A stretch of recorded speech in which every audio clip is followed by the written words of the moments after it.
Dewch i ni weddio. Diolch yn i dio Dduw am y fraint o gael dod ger dy fron unwaith eto, gyn ni yn gofyn i ti tri garhau ac i bresynoli dy hun yn ein plith. Tywallt ysbryd arnam, i ni gofyn hyn oll trwy enw ac heiddiant ein harglwydd Iesu Grist. Amen. Dewch ni ddechrau trwy ganu emyn rhif 20, a ddolwn Dduw ein harglwydd mawr mewn parch a chariad yma nawr. Emyn rhif 20 yn ei sefyll i'w chanu.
Croeso gwasanaeth ar ôl yr oedfa fe fydd na luniaeth ysgafn drws nesaf yn y neuadd. Fydd ein cwrdd gweddi misol yn cael ei gynnal ar y drydedd nos Iau o'r mis Medi 19. Fydd ein hoedfa nesaf pnawn sydd ym hanner oed i 3. Nawr wrth i ni gymryd y casgliad gan i ganu tra'r ein heistedd emyn rhif 44.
Mewn darlleniad o epistol Paul at y Philippiaid, y drydedd benod ac yn dechrau yn yr adnod gyntaf. Philippiaid, y benod gyntaf, y drydedd benod, sori.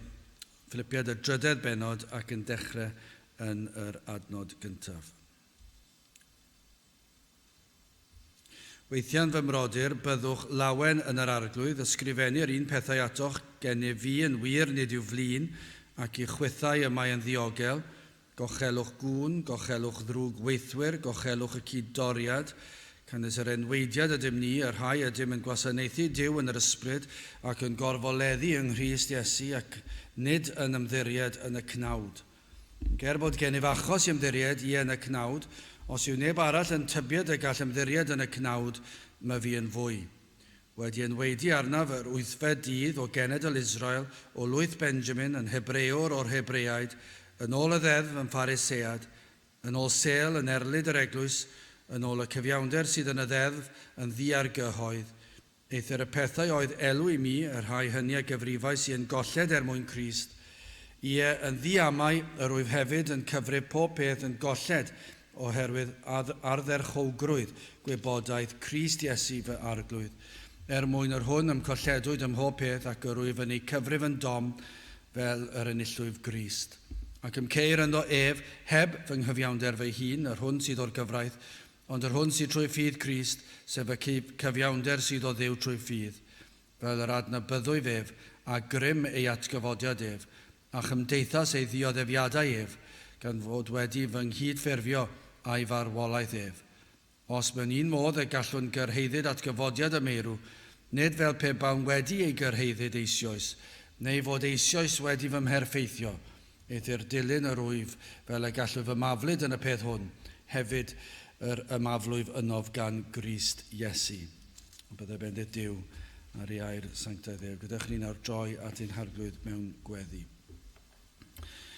I ni yn diolch i ti unwaith eto o Dduw am y fraint o cael dod ger dy fron, yn dod i ti unwaith eto ac yn diolch am bob un cyfle i ddod ata ti ac i ni'n ymwybodol ein bod yn gallu dod i bresenoldeb oherwydd yr hyn a wnaeth yr arglwydd Iesu trosom a thrwy ei heiddiannau ef yn unig i ni yn gallu dod ata ti fel dy blant. Ond o Dduw i ni yn diolch i ti y bod yna groeso a rhyddid i ni ddod i'th bresenoldeb, i'th gwmniaeth, ond yn gallu dod yn mawl a'n deisyfiadau ac yn gofyn i ti o Dduw i'n helpu ni i ddod i'th bresenoldeb mewn y modd sydd yn gywir ac yn iawn.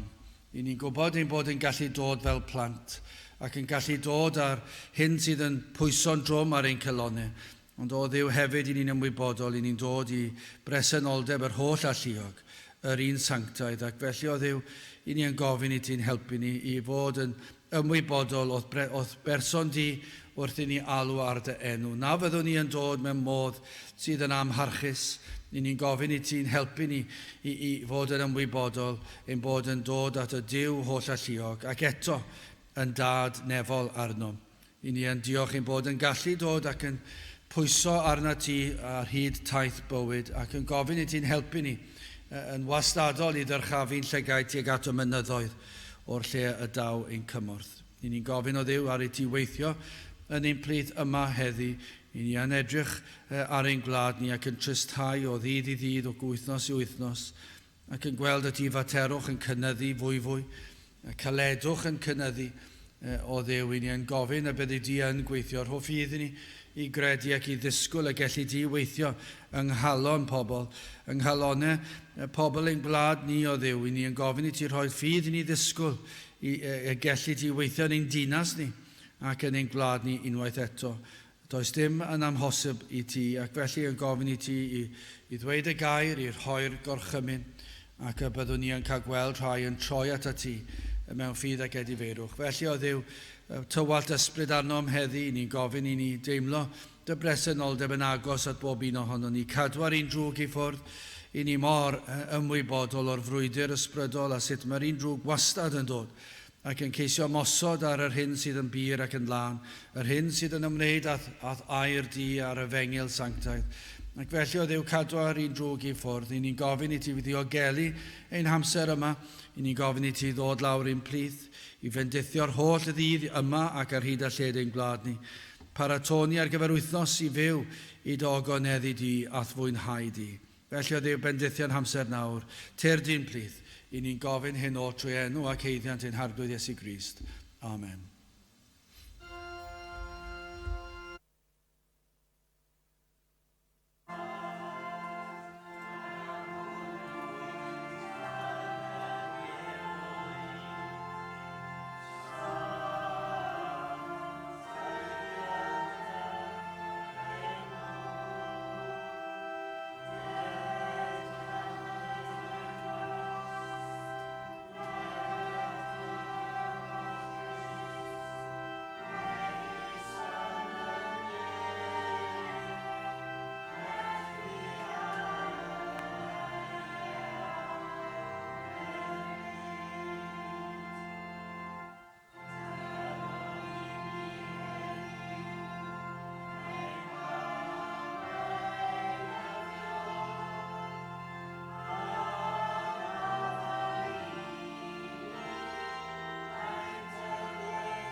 Dewch i ni ganu am yr rhif 363. Wel, dyma'r eiddil, dyma'r gwan yn gryddfan wrth draed. 363 gen i sefyll i'w chanu.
Testyn o Filipiaid y drydydd benod ar 9fed adnod, Filipiaid 3 adnod 9.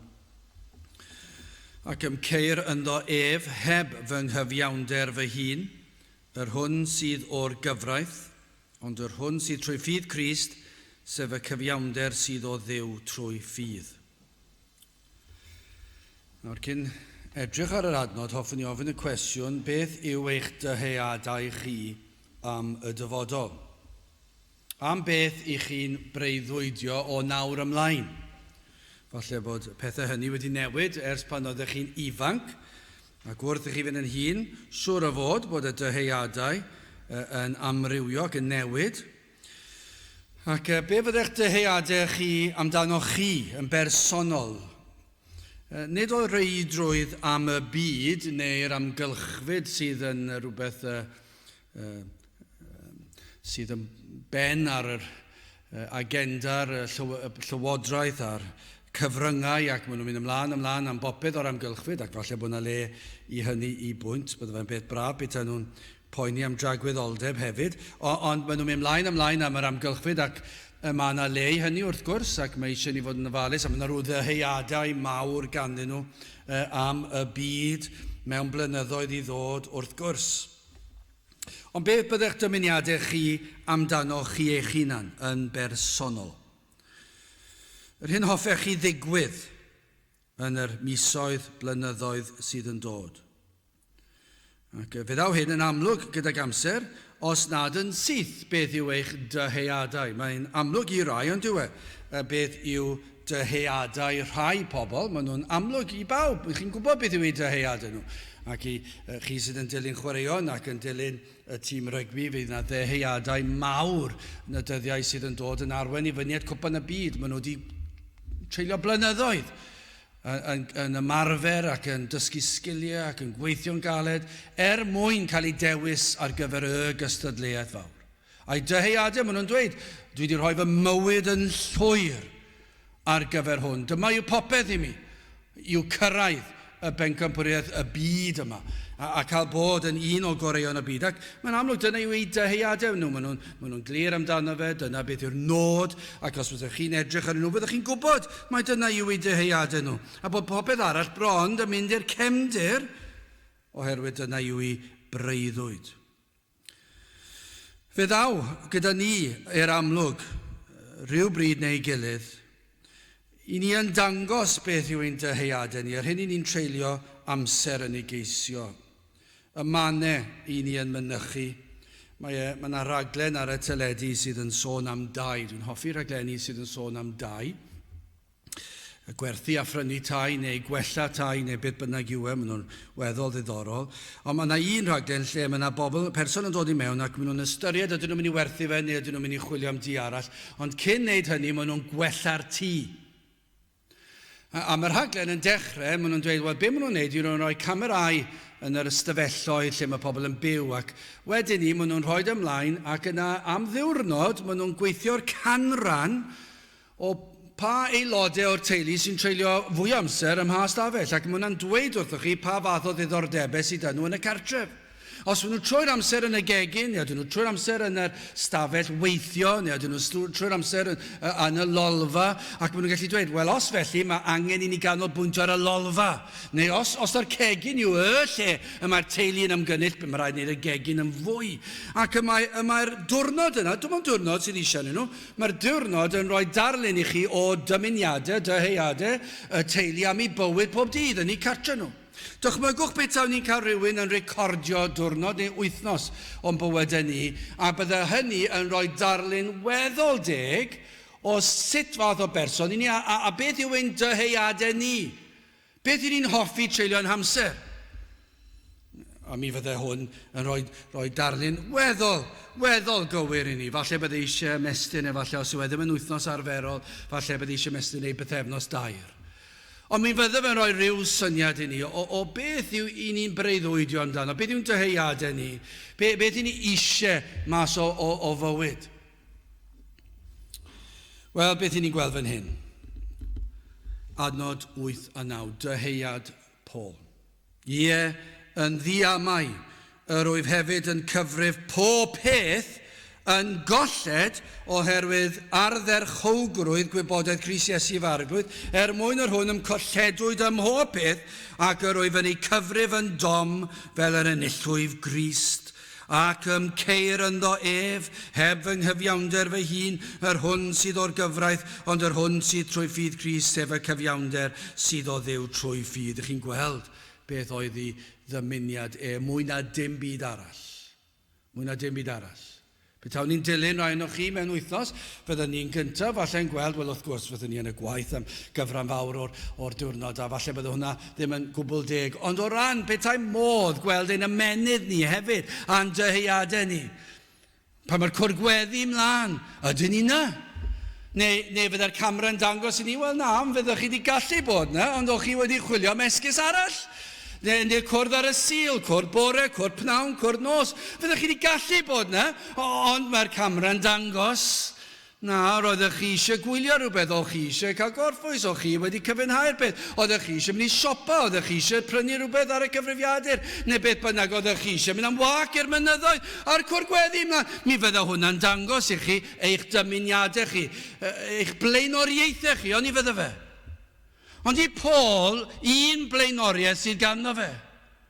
Fel ceir yng Nghrist. Mae'n cyfri pob peth yn golled mwyn sicrhau hwn. Dwi ddim eisiau golli fe, ac ar ôl i gael dwi ddim eisiau golli fe, a mae eisiau amddiffyn ei gadw fe. Dyma sydd bwysig. Dyma yw ei flaenoriaeth mewn bywyd. Wel, yn yr adnod yma o'r testun, hoffwn ni edrych yn gyntaf ar y cyfiawnder sydd yn ddiffygiol. Ac yn y cyfiawnder sydd yn berffaith, ac yn andrydydd ac yn fyr i orffen ffydd a chybol. Wel, y cyfiawnder ddiffygiol yma. Roedd yn amlwg hyn oedd ar galon Paul, a'r hyn y dymuno fwyaf yn y byd. Yr oedd yn barod i golli pob dim, mwyn cael yr un peth yma. Ei ddymuniadau cyn dod yn Gristion oedd crefydd, sy'n cwestiwn am yna. Mi roedd yn dyheu crefydd ac i gyrraedd y top yn y byd crefyddol. Sym cwestiwn am hwnna. A mi roedd am fod felly ac roedd eisiau cael yr enw da yma hefyd.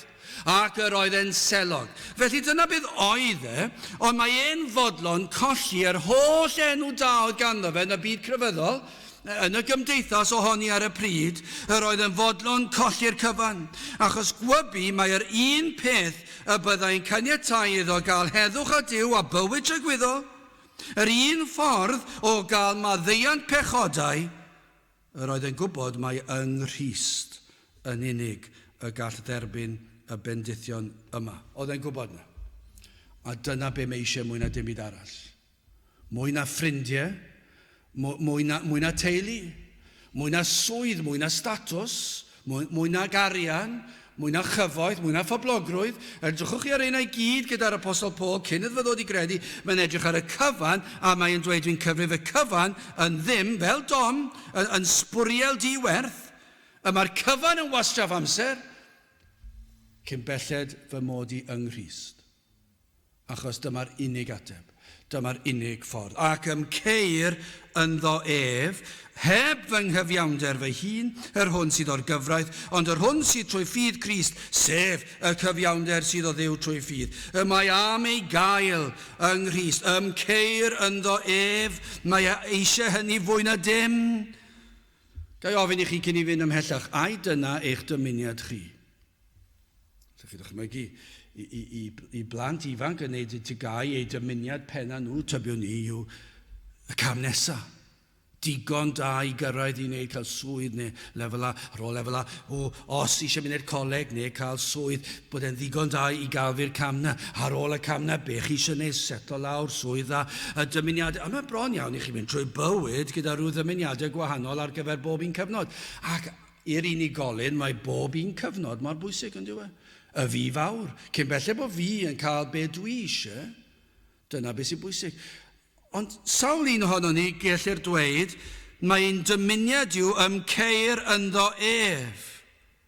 Fy mod i yng Nghrist. Mae Paul wedi, fi'n ni'n gwybod erbyn hyn, wedi dysgu nad oedd ei gyfiawnder yn ddigonol. Na fydd ei ymdrechion o unrhyw werth i'r diben hwnnw. Ac yn y dydd ofnadw hwnnw, yn y dydd y farn, gwybi byddai yn dod wyneb yn wyneb â'i greawdwr, ac wrth sefyll o flaen yr un mor sanctaidd a pherffaith, a oedd yn barod i sefyll yno a phledio i achos ei hun. Dyna'r peth, a oedd Paul yn barod i wynebu tragwyddoldeb ac i wynebu dydd y farn a sefyll gerbron y tad, a'i sefyll gerbron y drindod a dweud, dwi'n mynd i sefyll dros fi fy hun. Fe fydda i yn cynrychioli fy hun. A oedd e'n barod i hynny. A pledio ei achos ei hun. Mae rhai'n neud hynny yn dydyn. Ddim yn cael cyfreithiwr, maen nhw'n dweud fe na i sorto fe mas fy hunan, diolch yn fawr. Dwi'n gwybod yr achos yn ddigon da, a maen nhw'n mynd i sefyll o flaen i gwell. Oedd e'n meddwl falle ar sail i weithredoedd da. Dychmygwch y ffolineb. Dychmygwch dyn, neu ddynes, yn byw yn y strydoedd cyfagos. Ac un a oedd wedi ddal ar gamera yn torri'r gyfraith. A mae hwnna mor bosib, ond diw, mae yna gamerau yn bobman ar hyd y strydoedd. A dychmygwch bod chi wedi cael eich dal ar gamera yn torri'r gyfraith. Ac yna, fod yr un hwnnw sydd wedi cael ei ddal ar gamera yn torri'r gyfraith, un a oedd wedi ddal hefyd sawl gwaith gan dystion eraill yn gwneud yr hyn a oedd yn haeddiannol o gos. Felly mae yna dystion di weld ac wedi weld o'r blaen yn torri'r gyfraith. Dychmygwch y ffolineb, petai hwn yn mynd ati i baratoi am ddiffyniad iddo ei hun gerbron barnwr llys, a i fod yn eistedd lawr yn ei stafell gartre yn ysgrifennu iawn. Dwi'n gwybod bod y camera wedi fynalu, ond dwi'n mynd ysgrifennu lawr a dwi'n rhoi rhestr hir faith o'r holl bethau da dwi wedi wneud. Dwi wedi wneud lot o bethau da hefyd. Dwi'n gwybod fi wedi torri'r gyfraith, ond dwi wedi wneud pethau da hefyd. Dwi wedi helpu lot o bobl, dwi'n gymwynasgar i lawer o bobl. Mae fy ffrindiau, mi fydda nhw'n dweud pethau da amdana i, ac felly allai alw arnyn nhw. Falle allai ofyn yn y gwaith am eirda gan y cydweithwyr, bydda nhw'n dweud sut un ydw i. Bydda fe'n ffôl, bydda fe'n hirt. Byddwch chi'n meddwl, be ti'n neud? Be ti'n neud? Ti'n mynd i sefyll a cynrychioli dy hun, a ti'n mynd i wneud rhestr, a mae'n rhestr hir, mae yna lot o bethau da ti wedi wneud, ond ti'n meddwl bod hwnna'n mynd i fod yn ddigon da i berswadio barnwr sydd yn gallu dweud mae gen i dystion wedi dyweld ti'n torri'r gyfraith, a mae yna gamerau o bob cyfeiriad wedi dyweld ti.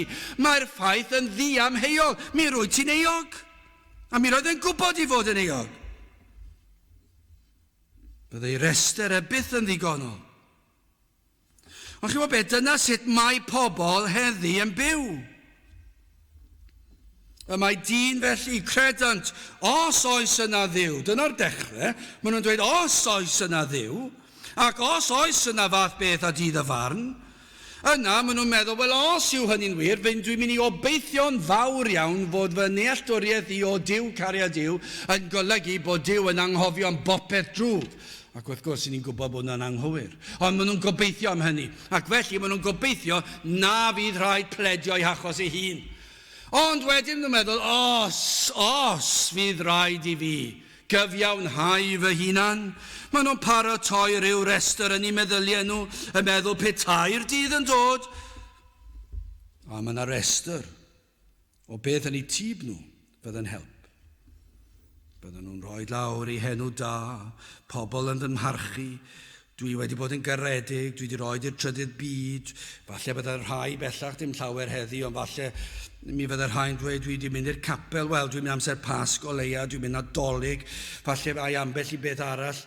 Na i drio dechrau mynd to, ac dwi wedi wneud na. Dwi ddim yn defnyddio enw Duw yn ofer normodol. Dwi'n mwyn pan mae'n slipio allan, ond ar y cyfan dwi ddim yn rhegi. A mae pawb yn gwybod sut un ydw i. Dwi'n dda. Ni mi oedd yr rhai hyd yn ond dweud, dwi'n efengylaeth. Mae gen i broffes. Fe nes i dweud mewn rhyw le arbennig weddi bach, ac mae rhywun wedi dweud, ydw ti'n Gristion nawr? Ti wedi dweud y weddi. Mae popeth yn iawn. Ac mae yna rhyw restr hir yn does. Restr hir. Dwi wedi gweddio'r weddi. Dwi wedi rhoi fy llaw fyny. Dwi wedi bod dod i'r capel, dwi wedi dod i'r ysgol Sul, dwi wedi dod i'r cwrdd pobl ifanc, dwi wedi gwneud o'r holl bethau da yma, ac dyna beth sy'n mynd mlaen yn y meddwl, dwi'n gwneud rhestr hir, rhagom fi rhaid i fi gyfiawnhau fy hun a pledio fy achos. Dyna fel oedd Paul yn arfer meddwl. Os ych chi'n meddwl bod yna braidd dros ben llestri, dwi ddim. Achos yn yr un benod, yn y drydydd benod, ewch chi'n ôl i adnod 4, gwrandewch ar ei restr restr chi, ddim yn dod agos na, fi yn dod yn agos i'n Paul, adnod 4, ac bod gennyf achos i ymddiried yn y cnawd, os yw neb arall yn tybied y gall ymddiried yn y cnawd, mae fi yn fwy. Os oes unrhyw un gyda rhestr dda, dwi'n well na chi gyd. Bron iawn bydde fe'n mynd trwy dweud, rhowch eich cyfan mewn pot a fyddai dal yn well na chi. Ond o 5, mae'n dechrau restr. Wedi enweidi arnaf yr 8fed dydd o genedl Israel, o lwyth Benjamin, yn Hebrewr o'r Hebreaid, yn ôl y ddeddf yn Phariseiad, yn ôl Sel, yn erlyd yr eglwys, yn ôl y cyfiawnder sydd yn y ddeddf, yn ddiargyhoedd o neb yn gallu pwyntio bys at cadw'r ddeddf. Adnod 7, eithir, y pethau oedd elw i mi ar rhai hynny a gyfrifau sy'n golled mwyn Crist. Mae di gweld edo, mae di ddeall. Wedi rhestru'r holl ddaioni oedd ganddo fe. Mae y ffaith hon dal yn wir. Dyma beth oedd wedi dod i weld yn y drodigedd gafodd e, yn y profiad o Dduw gafodd e, achubiaeth yr enaid, o ddod yn ddall i fod yn gallu gweld, o fod yn anghrediniwr i fod yn grediniwr, yr un o ddim yn Gristion i fod yn Gristion. Be ddigwyddodd ar y ffordd i Damascus? Dyma be ddigwyddodd. Fe gafodd ei weld, ei bechod, a gweld bod ei gyfiawnder yn front. Dyna be ddigwyddodd. Fe gafodd ei weld, mae dyma beth yw'n wir amdano fe, pechadur yw fy enw, ni feddaf enw gwell. Dyna beth oedd wedi deall. Gynt yr oedd restr hir da fe. Dyma beth dwi yn meddwl amdano fe fi fy hunan. Ond na, bellach yr oedd e wedi gweld. Pechadur wyf. Yr oedd wedi dod yn fer o safon Duw. Petai rhywun yn mentio dweud ei bod wedi byw bywyd llawn o weithredoedd da, ni fyddai'r rheini o unrhyw werth, gan ei bod dal yn bechaduriaid. Dyna'r pwynt. Petai rhywun yn dod lan yn dweud, dwi wedi byw o fy ngenedigaeth hyd heddi bywyd dda, a dwi wedi gwneud gweithredoedd da, a does neb yn gallu pwyntio bys at ei, a dwi'n ddim yn bosib, ond petai mi fyddwn ni dal yn goffo troi at nhw'n dweud, wel na, granda, ges di dy enni'n bechadur. Ac os cefais dy enni'n bechadur, mae pob gweithred dda wedi ei lygru gan bechod. Felly mae hyd yn oed y pethau da ti di wneud yn frwnt, wedi sbwylo, wedi llygru. Ac y mae balchder wedi dinistio'r cyfan. Be ddigwyddodd i Paul? Fe welodd ei gyfiawnder ei hun, mae brwnt ydoedd a'i fod wedi dod mor fyr o safon Duw.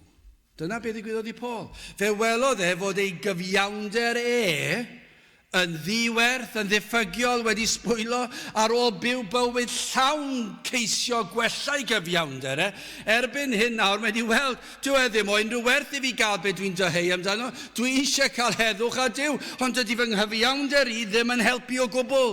Dydy fy ngweithredoedd i ddim yn helpu. Dydy fy nghrefydd i ddim yn helpu. Gadewch ni symud ymlaen felly. Be sydd yn helpu? Wel, cyfiawnder perffaith. Adnod 9. Ac ymceir ynddo fy sylwch hwn, heb fy nghyfiawnder fy hun, yr hwn sydd o'r gyfraith.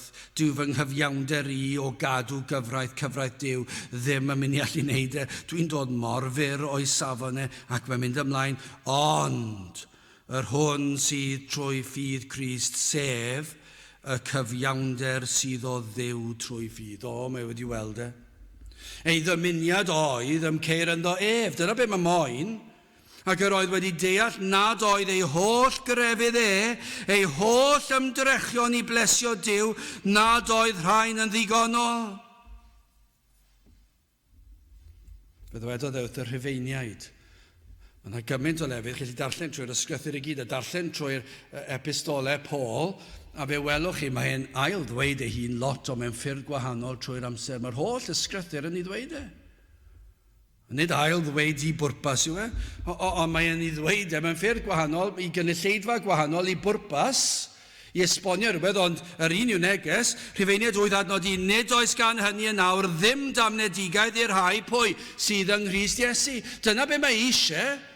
Dwi eisiau cael y sicrwydd does dim cosb i fi, a mae'n gwybod does dim os ydw i yng Nghrist Iesu. A dyma yw I ddymuniad. O am cael gwybod fy mod i'n eiddo I ti, dwed y fod yn eiddo I mi mewn llythrennau eglur clir. Gwybu Paul na fyddai'n wynebu cosb, y cosb yr heiddau. Pam? Oedd Paul yn gallu dweud, fyddai ddim yn gwynebu cosb yn rhagwyddoldeb. Ond chi'n gwybod pam? Gan ei fod yng Nghrist Iesu.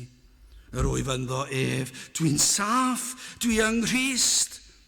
Ac oedd e'n gallu dweud, dwi yng Nghrist, sut oedd e'n gwybod bod yng Nghrist, a mae'n gallu dweud hynny, fi fod fy mod yng Nghrist, nid oherwydd fy nghyfiawnder fi, achos doedd hwnna ddim yn gweithio. Fe dries I fy ngorau I wella fy hun, ond fe weithodd e ddim. Dwi'n dod mor fyr o safon Duw, a pan nath yr ysbryd glân agor llygaid fy enaid I weld fy mechod, fe weles I fod fy ngweithredoedd da, gores I gen I, megis bratiau bydron. Wedi llygru'n llwyr.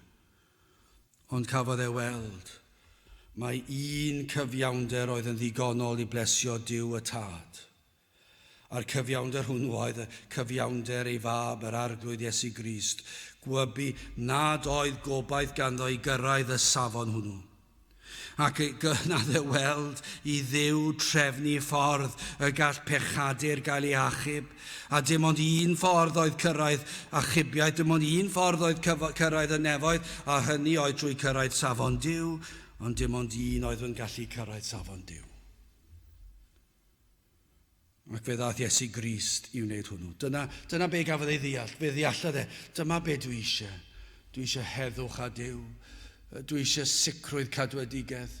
Dwi eisiau gwybod am faddeuant pechodau. Ond gallai wedi treulio'i holl fywyd a bywyd arall, a bywyd arall, a bywyd arall yn trio gwella. Ond fydde fe byth yn cyrraedd, achos pechadur yw fy enw, ni fedda fy enw gwell. A dwi'n byth yn mynd I newid. Ond fe welodd e dwi'n nghyfiawnder I byth yn mynd I fod yn ddigon da I blesio Duw, I gael iachawdwriaeth. Ond be welodd e, be ddeallodd e. Pan nath Duw agor I lyged fod Iesu Grist wedi gwneud y cyfan. Fe cyflawnodd yr arglwydd Iesu Grist y gyfraith, bob rhan o'r gyfraith, pob agwedd o'r gyfraith, fe gyflawnodd e'r cyfan, fe rodiodd Iesu Grist ar y ddaear, a chyflawnodd e popeth yn fy lle fi. Fe welodd Paul, mae Iesu Grist wedi wneud yn fy lle I Paul. Mae wedi cadw'r ddeddf yn fy lle fi. Dyma oedd Paul yn deheu amdano. A dyma sydd angen I chi sydd nawr tu allan I Grist deheu amdano. Gai ofyn chi eto, ai dyma eich deheuad chi? Ai dyma yr ydych chi yn ei geisio ac ceir yn ddoef? Cyn I chi mynd I gysgu yn y nos, ydych chi, os ych chi ddim yn Gristion, a oes na dymuniad yno? Chi sydd yn Gristnogion, ydych chi'n dweud, o, dwi yng Nghrist. Ac I fod yn rhodio gydag yng Nghrist, y mwynhau'r berthynas, y mwynhau y bendithio bod yng Nghrist, ac yn gwneud popeth I gadw peidio wneud dim byd I frifo, ac I ddinistio'r berthynas, am fod yng Nghrist. Ond I chi sydd ddim yn Gristnogion, a dyna sut I chi mynd i'r gwely yn y nos, am cael y sicrwydd dwed y fod yn eiddo I mi. Ro fe mewn llythrennau eglur a chlir, gad I mi weld yr wyt yn eiddo I mi. Ai dyna eich dymuniad chi, ai dyna yw eich deheuad, dyna beth ddyle fe fod. Dydy dymuniad am swydd well, dim o unrhyw werth I neb. Na'r gyd mae hwnna mynd I wneud, yw chi mynd I gael stafell chydig bach yn fwy I fyw ynddo fe, car chydig bach yn gynt, a chi ddim yn cael mynd dros 30 ta beth yn y ddinas, 20 nawr, a 70 ar y draffordd, ond eto gyd mae pobl, am cael car, neu car sy'n neud sŵn mawr, oedd I chi wasgu'r pedal lawr, edrychwch arno fi, mae gen I car sy'n neud sŵn mawr. Ai gwisgo dillad sy'n edrych chydig bach fwy cran, ond chi gallu cael yr union peth yn lot ratach. Ond ai dyna'ch dymuniad chi, a mae'r eina, dim ond yn para am wythnos, neu 2 mis, neu 2 blwyddyn, neu 2, ar ôl 2-3 mlynedd, chi mynd I orfod newid nhw ta beth. Beth yw eich dymuniad chi? Ai eich dymuniad chi cyn mynd I noswylio? Am fod yng Nghrist, am cael sicrwydd cadwedigaeth, am wybod, os na fyddai yn deffro yn rhagwyddoldeb yn ei gwmnïau ef, a fyddai gyda'r arglwydd Iesu am rhagwyddoldeb. Ai dyna'ch dymuniad chi? Mathew 5:6, gwyn ei byd, y rhai sydd arnynt newyn a syched am gyfiawnder. Cynnes hwy a ddiwellir, ond nid yna addewid hyfryd. Eich bod chi yn newynu ac yn sychedu am gyfiawnder, ond nid eich cyfiawnder chi. Nid sut fedra i gael enw gwell. Nid sut fedra i fod yn fwy crefyddol. Nid sut fedra i berswadio fy nghydweithwyr, edrychwch pa mor dda dwi. Dwi wir yn berson da. Dwi wir yn berson crefyddol. Na. Dim dyna beth yw'r syched. Mae'r syched yna, am y peth yna wedi hen fynd, a mae'r ysbryd wedi dangos i chi, mae diwerth i'r cyfan, bratiau bydron, mae hwn. A mae Paul wedi deall be mae Crist yn ei ddweud. Gwyn eich byd, os o'r diwedd, eich bod chi'n sychedu am berffeithrwydd arall, am berffeithrwydd Crist, am ei gyfiawnder e.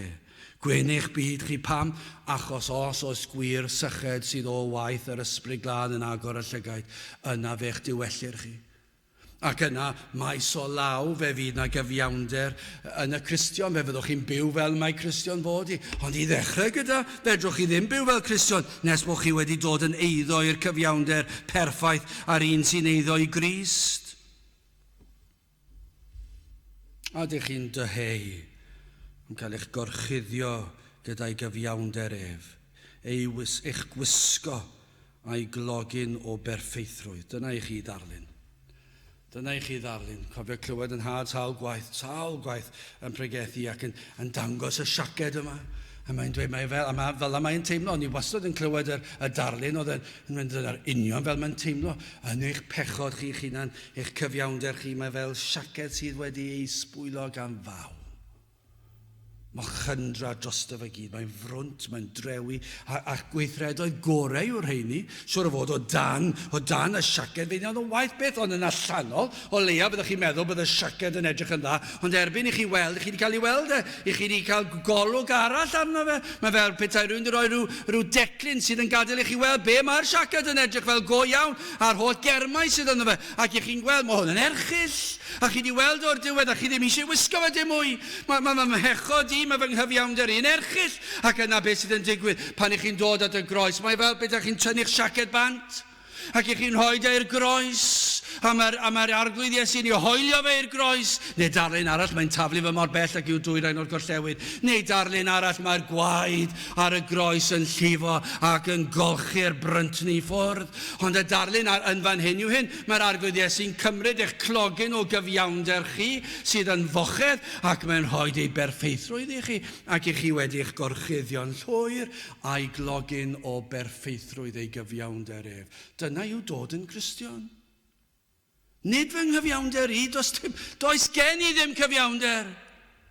Does gan neb cyfiawnder digon da i blesio Duw, ond yr efengil yw, dyna pam dath Iesu Grist, fe nath e ddod i fyw ar y ddeiar i gyflawni'r gyfraith i fodloni safon y tad. A dyna be nath e, ac fe fodlonwyd y tad. Yr oedd y tad yn fodlon ar mab. O na fydd yr ysbryd glân yn agor llygaid enaid i weld ei hangen, ac yna i weld rhyfeddod Crist. Titus 3, adnod 5 i 7. Mae'n dweud eto, jyst mewn ffordd arall, gwrandewch ar y geiriau yma. Dyma fe, to yn dweud yr un peth, nid o weithredoedd cyfiawnder yr rhai a wnaethom ni. Be licen ni wybod? Licen ni wybod yn yr colegau diwynyddol, yn y capeli Cymreig, a hyd a lled o wlad, dwi ddim yn gallu deall sut maen nhw'n dehongli adnodau fel hyn. Pan ni'n dweud rhaid iddo fod yn wyrth o ddifri, rhaid iddo fod yn droedigedd, yr ail enedigedd yma, ac maen nhw'n dweud, na, mae rhaid i ni fynd i'r capel a fod yn dda. Dyw e ddim mynd i wneud yna. Wrth gwrs, mae'r Cristion yn mynd i fynd i'r capel, mae e eisiau gwneud y pethau ni, ond nid yna sydd yn achub. Gwrandewch ar y geiriau yma, sut fedrwch chi ddehongli rhain unrhyw ffordd arall dwi ddim yn gwybod. Nid o weithredoedd cyfiawnder, yr rhai a wnaethom ni, eithir yn ôl ei drigaredd, yr achubodd e fe yn ni, sut trwy olchiad yr adenedigaeth ac adnewyddiad yr ysbryd glân, mae hwnna'n wyrth. Adnod 6 o'r hwn a dywalltodd e fe arnom ni yn helaeth. Trwy pwy? Trwy Iesu Grist ein hiachawdwr. Fel gwedi ein cyfiawnhau trwy ei ras ef, yn gwneud yn etifeddion yn ôl gobaith bywyd tragweddol. Dyma beth oedd Paul eisiau fel ymceir ynddo ef. Yr etifeddiaeth yma, a'r gobaith o fywyd tragweddol. Dyna beth oedd eisiau mwy na dim byd arall i fod yng Nghrist. Dim byd arall yn bwysig. Dyna'r peth pwysica. I'w geisio ef, i gael y sicrwydd hynny. Mor driennus yw pan gellir dweud, mae rhai yn y byd yn dweud, na fyddai'n cael mwy o'r byd, ymceir yn y byd. Na fyddech chi yng Nghrist, yn pwyso ar ei gyfiawnder ef yn unig. Ac i weld mai ef yw eich unig gobeith. Ond dyna'r unig ateb. Dyna'r unig ffordd. Ond mae dymuniad y byd mor gryf ond yw e. Mae mor gadarn. Ond os yw'r ysbryd lan ar waith, fe fydd wedi dechrau agor llygaid yr enaid, ac o'r diwedd i chi wedi gweld dyma be dwi eisiau. Dwi eisiau Crist. Dwi eisiau sicrwydd cadwedigaeth. Ac i chi wedi gweld dyw fy ngweithredoedd i ddim o unrhyw werth. Rhaid i mi gael cyfiawnder un arall. Gyda chi ni orffen yn fyr, ffydd a chibol. Adnod 9 eto, gwrandewch ar yr adnod, mae'n rhyfeddol. Ac ymceir ynddo ef, heb fy nghyfiawnder fy hun, yr hwn sydd o'r gyfraith, ond yr hwn sydd trwy ffydd Crist, sef y cyfiawnder sydd o Dduw, sut? Trwy ffydd. Sylwch, rhaid sylwi hyn. Mae Crist sydd yn gwneud y cyfan. Mae iachawdwriaeth yn llwyr oherwydd Iesu Grist. Ei gyfiawnder ef sydd yn angenreidiol i ddechrau. Rhaid cael cyfiawnder ni ellir i fynd i'r nefoedd gyda unrhyw bechod, ond rhaid cael perfeithrwydd, ond mae Crist wedi dod ac mae gyfiawnder yn ddigon. A'i gyfiawnder ef yn unig. Ef yn unig sydd wedi bodloni'r tad nid ni. Fe yn unig talodd y pris, roedd na bris anferthol am yr hyn oedd yn dymuno, roedd Paul am fod yng Nghrist mwyn cael iachawdwriaeth. Ond i gael iachawdwriaeth, petai e'n gorfod wneud bydde fe'n gyntaf wedi gorfod byw bywyd perffaith, amhosib. Wedyn bydde wedi gorfod talu'r pris ar y groes. Bydde fe ddim yn gallu, bydde tragwyddoldeb yn uffen, ddim yn ddigon iddo fe dalu'r pris. Mor ddifrifol yw pechod. Bydde Paul ddim wedi gallu talu'r pris hyd yn oed. Fe welodd fod Iesu Grist wedi talu'r pris yn llwyr. Fe gymerodd gosb am ei bobl arno ef ei hun. Ond fe dderbyniwn i'r bendithion hyn sut? Mae Iesu Grist wedi talu'r pris, mae wedi gwneud y gwaith, mae wedi byw ar y ddaear, mae wedi cyflawni'r ddeddf, mae wedi cymryd y gosb ar y groes. Fe atgyfododd ar y trydydd dydd yn fuddugoliaethus. Fe ysgynodd e'r nef. Ond beth amdana fi yn bersonol? Ond derbyniwn ni fe gawn dderbyn bendithion yr efengil sut trwy ffydd. Ond sylwch, mae ffydd hefyd yn rodd gan Duw. Ond yr hwn sydd trwy ffydd Crist, sef y cyfiawnder sydd o Dduw, trwy ffydd. Rhufeiniaid 3:28. Yr ydym ni gan hynny yn cyfrif mai trwy ffydd y cyfiawnhau'r dyn, heb weithredoedd y ddeddf. Na fyddech chi'n deall peidiwch a roi rhestr o'r pethau da i chi wedi wneud, a peidiwch a roi yn yr rhestr eich proffes, achos mae hwnna'n rhestr, mae'n rhan o'r rhestr. Nid o unrhyw beth i ni wedi wneud. Mae Crist wedi gwneud y cyfan. Os ydw i wedi cael fy achub, mae Iesu Grist wedi gwneud y cyfan. Mae'r cyfan ohono fe gyflawnodd y cyfan. Does dim lle i ymdrechion dynol. Ffydd yn yr arglwydd Iesu Grist, ffydd y bydd ei gyfiawnder ef ar ein rhan yn bodloni'r tad. Ffydd bod ei aberth ef ar y groes trosom ni yn bodloni'r tad. Galatiaid 2:16 yn gwybod nad ydys yn cyfiawnhau dyn trwy weithredoedd y ddeddf, ond trwy ffydd Iesu Grist. Ninnau hefyd a gredasom yng Nghrist Iesu, fel yn cyfiawnhau'r trwy ffydd Crist, ac nid trwy weithredoedd y ddeddf, o blegyd ni chyfiawnhau'r un cnawd trwy weithredoedd y ddeddf. Galatiaid 2:16, darllenwch e. dim lle i weithredoedd dynol. Ond sut fedrwch chi dderbyn y ffydd yma? Wel, ni'n gweld, adnod 8 o rhail benod Effesiaid, canis trwy ras yr ydych yn gadwedig, trwy ffydd, a hynny nid ohonoch eich hunan, rhodd Duw ydyw. Y mae e'n rodd gan Dduw. Ond sut ych chi'n ei gael e? Chi'n trio gwella'ch ffydd chi?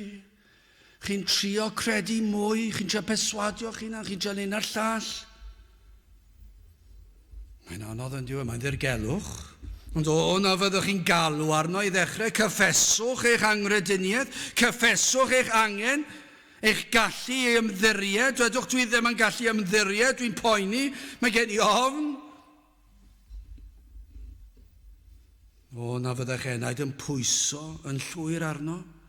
I nid yn unig gredu yn y pen, ond i ymddiried eich enaid yn ei ddwylo ef. Na fydden ni'n gallu gwneud hynny. Ond chi'n gwybod beth sydd yn digwydd? Os ydy'r ysbryd glân ar waith, os yw wedi agor eich llygad i weld eich angen, ac i chi wedi dechrau dyheu a sychedu a newynu am gyfiawnder Crist, chi wedi cael digon ar eich cyfiawnder chi wedi cyffesu eich rhagrydd, chi wedi cyffesu eich gweithredoedd da a brwnt, a chi wedi mae'r cyfan wedi llygru, a chi'n dod yn waglaw at y groes, ond wrth i'r ysbryd glân eich arwain chi, ac i chi'n cyffesu ger droed y groes yn dweud, dwi ddim hyd yn oed yn gallu credu. Maddau fy anghrydiniaeth. Chi'n gwybod beth sy'n digwydd? Sa'n gwybod pwy sy'n gallu dweud beth sy'n digwydd, ond beth mae'r ysgrythyr yn dweud, mae'n wyrth yn digwydd. Wrth ddod, mae'r arglwydd yn rhoi rhodd i chi. Wrth i chi ddod, chi ddim yn dweud i wneud unrhyw beth i'w heiddi fe, chi'n mynd i weithio fel lan, i chi wedi dod yn waglaw, chi wedi dweud, dwi ddim yn gallu credu hyd yn oed, bydri garog im, ac mae yna wyrth yn digwydd, mae'r ysbryd, mae'r arglwydd wedi plannu hedyn o obaith a bywyd yn yr enaid, a mae hwn yn blodeio, ac nawr i chi'n gallu credu, a chi'n meddwl sut digwyddodd hynny, doeddwn ni ddim yn gallu credu o'r blaen, ond nawr dwi wedi cael rhodd gan Dduw y gallu i gredu yn yr arglwydd Iesu Grist. Dyna be mae hwnna'n ei olygu, troi ras yr ydych yn gadwedig, troi ffydd, a hynny nid ohonoch eich hunan, rhodd Duw ydyw. Mae e gyd o Dduw. Chi dal wedi credu, i chi dal wedi dod at droed y groes, ond yr ysbryd sydd wedi'ch arwain chi. Fe sydd wedi dod, a fe sy'n rhoi yr rhodd i chi gredu, ac i chi'n gallu credu. Mae'r baich yn syrthio bant. Mae'r eogrwydd yn mynd. Mae'r llawenydd yn llifo i fewn. A mae yna wyrth wedi digwydd, mae yna drawsnewidiad wedi digwydd. Wrth i chi ddod, ymestynnodd llaw yr arglwydd a'ch tynnu at y groes. Be sy'n neud e? Ond i chi dal yn dod. Ac i chi'n cael eich golchi'n wynach na'r eira. Ac yno, yn y wyrth yma, mae'r arglwydd yn rhoi y clogin i chi, ei berffeithrwydd sydd yn eich gorchuddio chi'n llwyr. Ac nawr, i chi'n un sydd wedi dod yn rhan yng Nghrist, ymceir yno ef, mae ganddoch chi gyfiawnder, nid eich cyfiawnder chi. Dyna pa mae'r Cristion yn gallu dweud ei fod yn berffaith yng Nghrist. Dyna pam mae'r Cristion yn gallu dweud mae'r arglwydd, mae'r tad yn edrych yn o'n i nawr, a be mae'n gweld? Perfeithrwydd. Dwi ddim yn berffaith, yn sicr i chi ddim yn berffaith. Dwi wedi methu heddi a ddoe a bob dydd. Hyd yn oed fel Cristion, ni'n methu tro ar ôl tro, ond ein cyflwr, ein statws, ein sefyllfa, ger bron y tad, yw perfeithrwydd. Sut i ni yng Nghrist, mae'r arglwydd Iesu Grist wedi fy ngolchi'n lan, mae gyfiawnder wedi gorchuddio fi'n llwyr. Ac nawr yng Nghrist dwi'n saff, dyna beth o Paul eisiau, a dyna beth gafodd e trwy ras. Gai ofyn i chi, dyna beth i chi moyn. Nid chwarae crefydd, nid chwarae byd crefyddol, dod i gapel a edrychwch pa mor dda dwi. Dwi ddim hyd o'r fath. Mae'r Cristion wedi weld ei bechod, wedi gweld ei orau fel peth afiach a brwnt. A wedi weld mae Crist yw cyfan. Fod perfeithrwydd Crist yw'r unig ffordd. Na fyddwch chi'n dod at Grist. Cyffesu eich pechod. Cyffesu eich daioni chi hyd yn oed. A galwch am drigaredd ac yn y broses o ddod. Mae yna wyrth yn digwydd. O na fyddwch chi'n dod ac ceir ynddo ef, heb fy nghyfiawnder fy hun, yr hwn sydd o'r gyfraith, ond yr hwn sydd trwy ffydd Crist, sef y cyfiawnder sydd o Dduw trwy ffydd. Gadewch i ni weddio. O Dduw, i ni yn diolch i ti am y rhoddion yma, am iachawdwriaeth, am yr efengil sanctaidd, ac yn gofyn i ti o Dduw y bydd na rai heddi yn troi o'i hymdrechion, o'i cyfiawnder, o'i crefydd, o'i daioni ei hunan, ac yn troi at yr un a gyflawnodd y cyfan yn ein lle ni, yr arglwydd Iesu Grist. Terd gweithio yn ein plith, i ni'n gofyn hyn o trwy enw ac heiddiant ein arglwydd Iesu Grist. Amen. Gadewch ni orffen i'n gwasanaeth trwy ganu'r emyn rhif 715 o Dduw ein craig anoddfa, rho nawdd i'r gwan a'r tlawd, mwyn dy anwyl Iesu a anwyd i ni'n frawd. 715 gen i sefyll i'w chanu.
Yn nawr bydd wedi ras ein harglwydd Iesu Grist a chariad Duw, a chymdeithas yr ysbryd glân, fod gyda chwi o hyd byth. Amen.